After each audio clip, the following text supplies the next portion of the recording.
Beneath the weight of humanity lies a roiling black psychic sea, made up of all the emotions, memories, needs, and wants. For those unlucky few who grow weary upon the waves, they will find themselves washed against a sandbank, face to face with a creature that calls that place home. It offers you a place of rest as long as you make its shallows into an island. It only wishes to ride upon your shoulders to gather its materials, and to those who accept its offer, it never ends. From an island to a mansion to a palace, it grows ever more, as the creature now as bloated and large as its domain wishes to swallow the sea. Hi, hello, and welcome back to CAIN, where you play as a psychic exorcist hunting down the stain of humanity's sins. And today's sin is the toad. The gluttonous, the greedy, the gigantic, the toad-like. But yes, our fifth sin, and out of all of the sins before, the most obvious sin. You know, a clear alignment, greed. There's a little more to it to that, especially when we get to the traumas and what hosts actually manifest this, but it's, you know, wealth. Take more.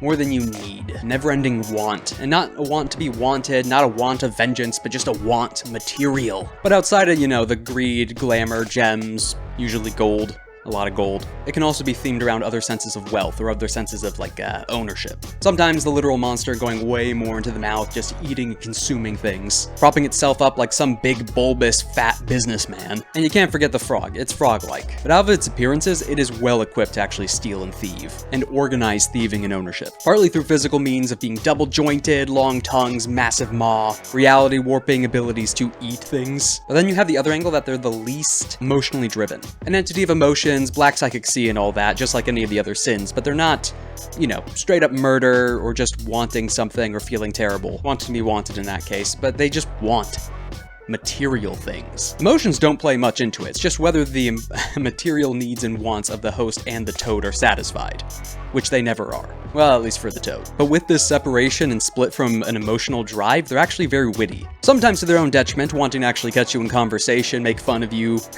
verbally spar. The classic monologuing villain. Most sins will either try to fight you right away or just try to flee so they can continue on with their plans or methods. The toad wants to gloat. In fact, alongside the gloating, the toad just wants, even outside of the host. So the relation the toad can have with its host is usually good. You know, you're granting them all these material things, you're granting their every wish, you're acting as that genie of material goods. Except you're just robbing instead of manifesting. But a host might not always want the things a toad takes, nor the extents of what a toad is doing to take. So it's not uncommon to have an unwilling or almost captive host within the horde of the toad. But speaking on that host, where it manifests from and its traumas, because it's not actually greed. Well, it is greed in a way, it's want. But it's never from excess. It doesn't start as excess. It actually starts from a lacking, a loss. Someone living check to check, being exploited at work, losing their house. Someone on the brink of starving to death. These are the people that manifest a toad. Those without. It's that psychic break finally manifesting into something that allows them to have those material things, and then more. From a small want of fulfilling a need, something immediate, or averting a crisis, to this ever-growing taking. And now onto the traumas that spawned them. What do you deserve that was denied to you? While you were starving, who was feasting? And where do you draw the line? Though where is it storing all these things? Well, in its palace, of course, and its palace is glamorous. Not in the same way of an idol, but very similar. Because while the idols was all reflecting towards them and grand and magnificent or comfortable to reflect the image of the idol, we're in Vegas, baby. A dragon's hoard, casino, resort, a massive manor, the idea of wealth, a location of wealth that was in the host's head. Any place that seems stereotypically rich or has a ton of money moving through it. Anything to show wealth, including the most tacky and gaudy. Tons of gold gilding, gold leaf, bright colors, that strange modern that's sold as super rich and wealthy but it looks terrible. Or if you've ever walked into a casino, that, just anything. The flashing lights, bright colors, cha-ching, cha-ching, cha-ching. The sounds of coins dropping everywhere, big alarms going off, but outside of the initial scenery and structure, the palace is actually quite scant. Because the toad doesn't manifest wealth, it takes, it steals. It is the want. So of course there's a massive empty space waiting to be filled. Which takes us to the pressure of its hoard. So the toad's pressure isn't affecting anyone else around it. Well, it kind of is. It is more directly some people. But it's not the emotional influences, it's not the reality warping landscape. Definitely a disappearing act on second thought. As things keep going missing, the things that it takes, it steals, it brings back to its palace, this extra dimensional space. And just as with its actual hoard, its ability to steal begins pretty low. So you know, single objects here or there, some small things, a really nice phone, going up to a bit of a car, car, something faster or at least working compared to what the host had previously. And then as its hoard grows, its hunger grows, always needing more. And so it goes from just a better car, a better phone, to the best, the shiniest, the glitteriest, most expensive. Need some food, it'll steal a can, then a cart, then a shelf, then just the whole grocery store, including the workers. Toad takes people. A lot of people. The disappearing act. As it scales up, its ability to steal things reaches the metaphysical, so it's not just simply taking, throwing into its bag of holding of a mouth. It can get to the point of stealing entire buildings, entire groups of people, and eventually concepts, intangible things. It can steal skills. And again, the concept thing, the fact it can steal concepts, it begins reaching into stealing from the metaphysical or the ideas, or just stocks, or just steal light. Like a black hole, just open its mouth and eat it. So yeah, you don't want its hoard to grow that fast. You want to deal with it before it can just take entire buildings and people. And then of course concepts. Stop it before it can steal concepts. So now we have the thieving and stealing, including some people. We then have its palace, this grand manor or place of wealth that needs to be filled. And then the mastermind of the toad. Well, who's gonna help them? Welcome to the toad spawn. So we have a situation similar to the idol. So it's not like the hound, centipede, or ogre where it's either taking a corpse or just making something out of it. A bit of itself manifesting as a separate entity. Instead, it's its psychic influence on a person. Or in a person, a human. But the weird one with the toad spawn is, okay, the idol and its cultists were almost directly mind control, like the presence of the idol inside them. It's hard to argue that all the toad spawn are really traces. I mean, they are traces, but not all of the people working for the toad are really there. Like, they're not blindly following out of just some emotional overriding or mind control, partly. There is some mind control, but there's still the initial promise of they're hired. They're being paid. This is a job. They're equipped like modern guards, a security force, a mobster, an enforcer. But the psychic influence is the fact they all either always look the other way, are directly mind controlled, or just never equate the two as to what the toad is. It's just the boss. You don't question the boss. It's such a fun thing that Toad has goons, and I will keep calling them goons and not just toad spawn, because a domain later calls them goons. And you already have the toad that wants to gloat, catch you in verbal spars, trap you. And then it's got proper stereotypical henchmen? That's so fun. And one last thing to touch on with the traces, the difference between it and other mind-controlled people, again, domains later, is the fact it didn't steal the toad spawn. It offered them something. They wanted this job, and that's where it sunk its influence into. And now back to the toad with its severe attack, Grand Finesse. So the usual for severe attack, throw up that pool of d6s, and then you're asked a series of questions about the situation. Each answer yes knocks a dice off. Another exorcist can come and help, however they also suffer some damage and stress. But now on to what it's actually doing. So you see it's Grand Finesse. It's all about stealing, it's want, it's greed, it's the toad. So you might be thinking it's taking kit points, or some of the equipment you've already grabbed. Nope, it's stealing your psychic abilities. Or not even just your psychic powers. That grace? That looks pretty nice. But it can't quite take it to its hoard, it can just take it from you. And once you pull it away, it becomes a shadowy entity, this other minor sin that you have to hunt down to get it back. All your psychic training, all your blasphemies, they have just been taken and put into your shadow, your literal shadow, as it runs away. So to stop your shadow psychic self from running away, the questions. Are you accepting of your powers? A good one. Are your allies close enough to touch you skin to skin? Are you willing to part with your kit? And this brings up an additional situation if you answer yes. So if you do answer yes, it's not just like, oh yeah, I'm willing to give it up. It's no. If you agree to this, everything you currently have on you is taken until the toad is defeated. So instead of your psychic abilities, they just take everything material that you have on you. However, if you still fail, you'll lose everything material and your psychic abilities. You'll just have nothing. Anyway, to the last question, is the toad hindered, distracted, or under duress in any certain way? If you have 1-1, the shadow manifests and then flees. However, you roll 2 1s, the shadow just has an increased execution clock. That's just such a fun one. Like, there's the horrifying implications or direct violence of the other severe attacks. Your psychic abilities being taken off of you and put into a shadow. That's fun. That's fun. The toad's just messing around, you know? Also, with the topic of the toad and its hoard, why don't you join the horde of this channel? The subscribe button, the like button, all those good YouTube things. Grow the horde. Seriously though, everything's appreciated. Anyway, the affliction. The first one is absent-minded. Have you ever misplaced something? Not paid attention, been pickpocketed? Pickpocketed? You're now vulnerable to having something taken from you. Those things that happen to just disappear when a toad's around. When you roll a 1 on a risk dice, you lose 1 KP.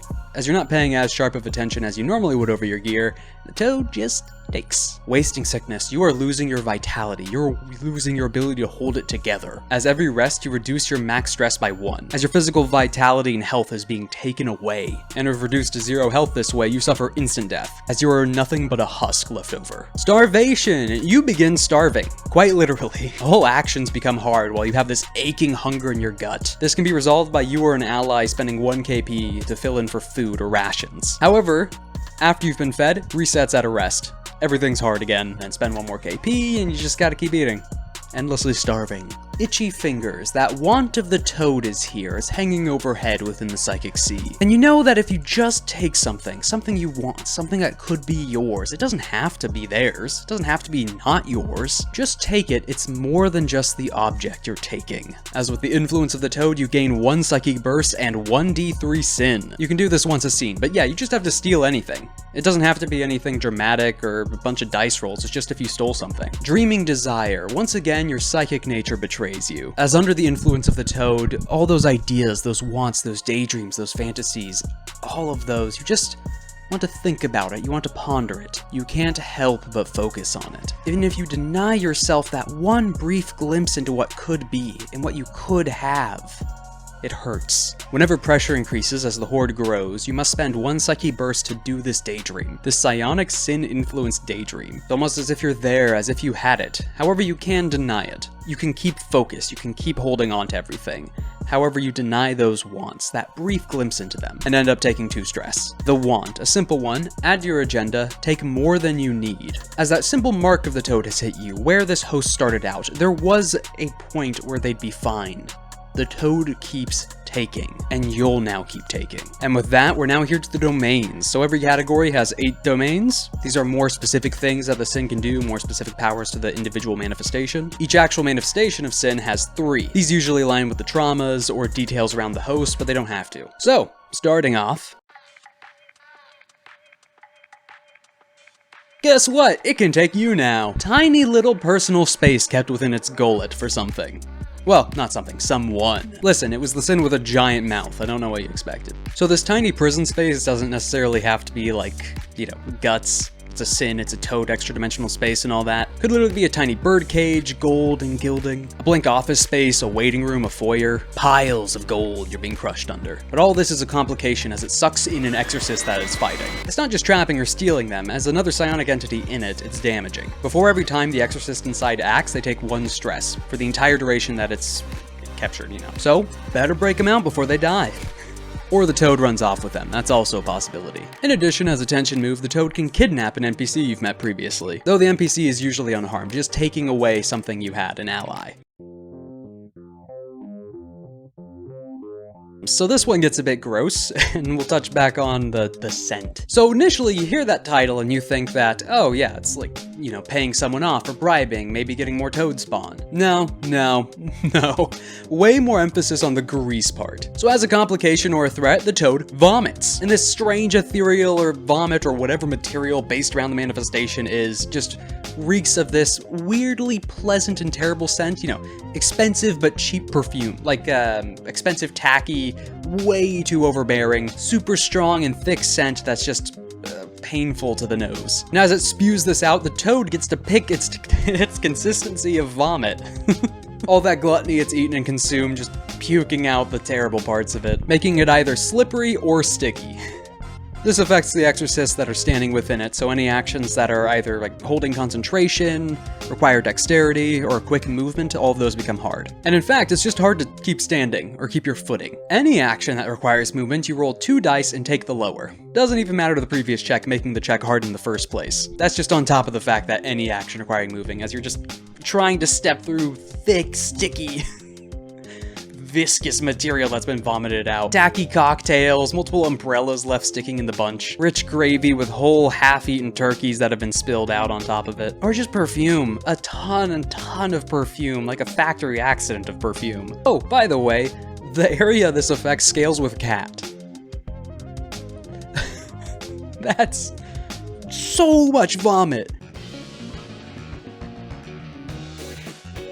The toad is now just grabbing random things from its hammer space to throw at you. You might imagine that it'd be more put together, that's some of its other domains later on. No. This is you've caught it in some kind of act of stealing, or in surprise. And as a reaction, it will try to regurgitate just something that it had recently stolen to try and use against you. Keyword try. You roll a table to see what it pulls out. First is the roll for what it is, and second is the roll for how significant it is. And just like the traps with the centipede, it's just whatever the admin makes of it. You know, is this causing direct stress, a complication, a threat? Very dependent upon what comes out of its mouth. So you've got vehicle, drivable, explosives, weapons and ammunition, narcotics, material wealth, gold bars, gems, and alcohol. Liquid or bottle, you know, your preference for what you think the toad had, and then we roll a d3 for the significance. So we have 2.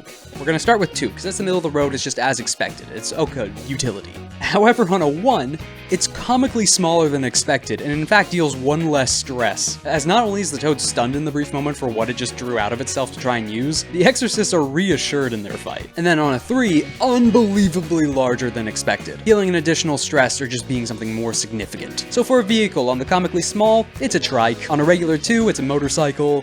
3, it's a tank, as a good means of escalation. But it's just such a fun one, because it's not a choice. It's not the toad being smart or planning ahead of time or trapping you. It's catching it in a panic, scrambling. While funny for how random it is, that's still dangerous. Most of the things on that list. Another avenue just to make things worse in a fight. Or comical. It's eating the terrain. Its mouth is consuming things it can't possibly consume. Not just stealing, it's eating. That whole flesh and space bit, it's very much eating space here. And attempting to eat flesh. While there's other stuff that allows it to be more threatening, metaphysical, one of the simpler options this gives it is the fact it can move through solid objects. There's a tunnel left behind, because it's just eating through walls and rock. Big vault door in the way to stop it from moving somewhere, it's just gonna eat through it. Trapped in a corner, needs to escape, it will just eat a hole through the wall. And it will try to eat a hole through you. So, if you're ever slow, immobilized, entangled in some way, so you know, you can't jump out of the way of the toad and it can line up and attack, you always take 1 more stress from it. As it begins taking these massive bites out of everything, less punching or hitting you with its tongue or kicking you, or just trapping you like Hotel for 1, it is eating you. And not only does it have that normal bite, it has a once per scene massive bite, larger than its maw can actually contain, where it just eats an entire chunk of the scenery, scaling with its cat. All inanimate matter, no matter its toughness, is consumed. This is the displacer, and 1 or 2 exorcists, so more than just a single target that are caught within this space, take 2d3 stress. And that's not once a hunt, that's once a scene. It is not stealing, it is consuming. It is gluttonous, and reality is its feast. The toad has very dexterous hands, and hands that defy reality. Very dexterous limbs, and abilities to take from you. So whenever you're actually fighting the toad, as it's punching, kicking, its goons are fighting you, the toad is also stealing from you in the middle of the fight. So whenever you take stress from the toad then gets to choose 1 additional effect. First is it takes 1 kit point, similar to absent-minded earlier. However, if you have nothing left, it just deals an additional stress. Or you lose a piece of gear. Something that you've already spent kit points on, have taken out, or brought with you, and it will just take it. The weapon you're using to fight it in the first place, just out of your hands. It's another domain and avenue that it can just deal more stress if you have nothing left on you. And another thing siphoning resources from you as you're trying to fight and prolong this hunt. So for an already pretty crafty sin, it is now craftier and careful, setting up multiple contingencies before you arrive in the hunt. And then, 3 times per hunt, it can have a flashback. Or sorry, not it.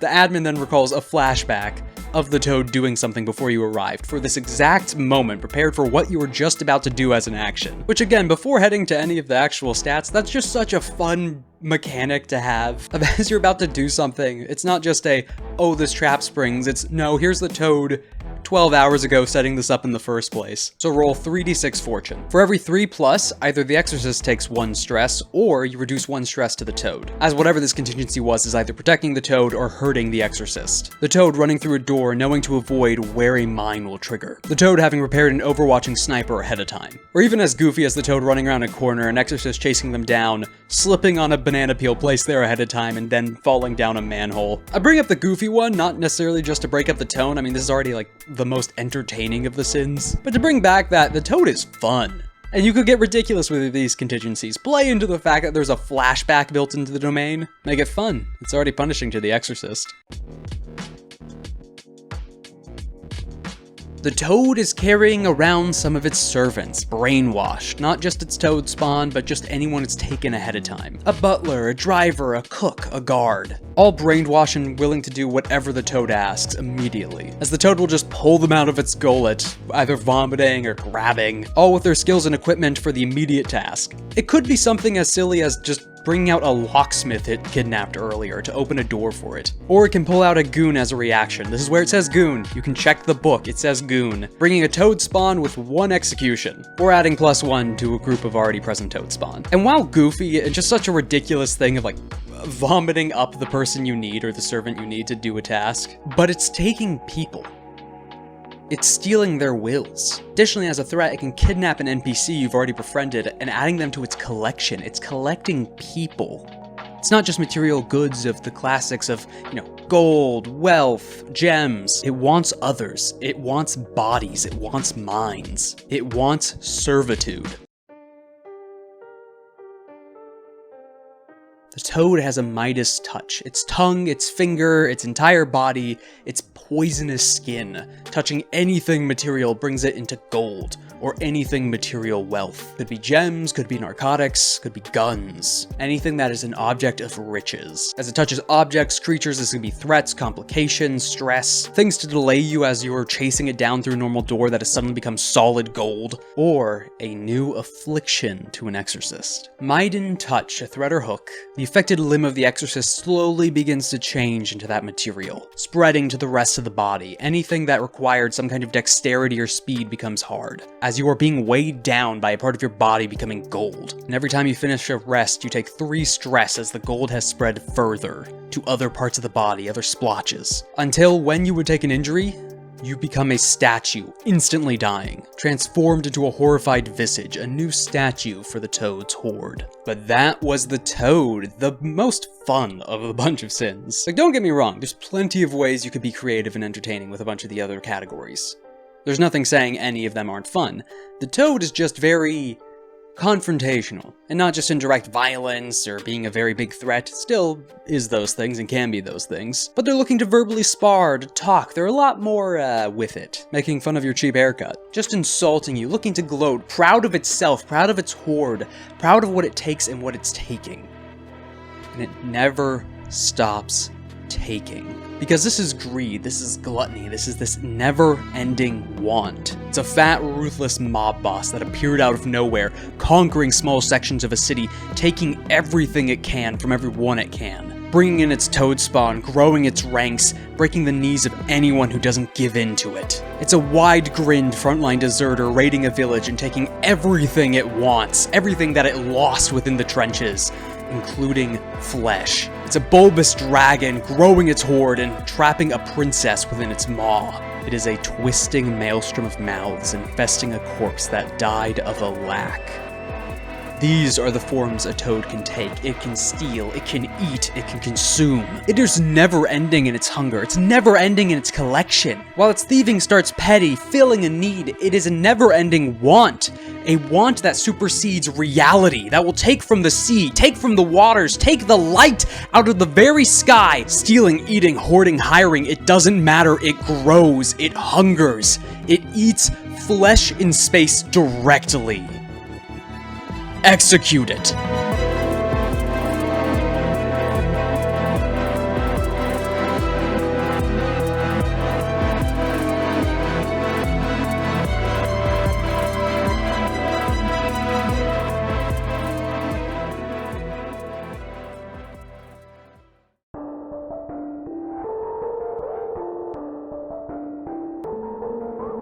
Thank you for watching the video on the toad. And the most fun sin. Like, I tried to make it sound pretty terrible, as with most of these in the final bit there, to show you how terrifying they can be. Funny in how it represents itself and how it manifests, especially when compared to the other sins. But you still have to remember, it's a sin, it's a stain of humanity. It's a creature of that psychic sea. Also, for the possible insults a toad could give, if you think of any CAIN-centric insults that a toad would say, could you please put it in the comments? Give admin some good ammunition for future toads. But anywho, thanks for watching, a thank you to my patrons, and have a nice day.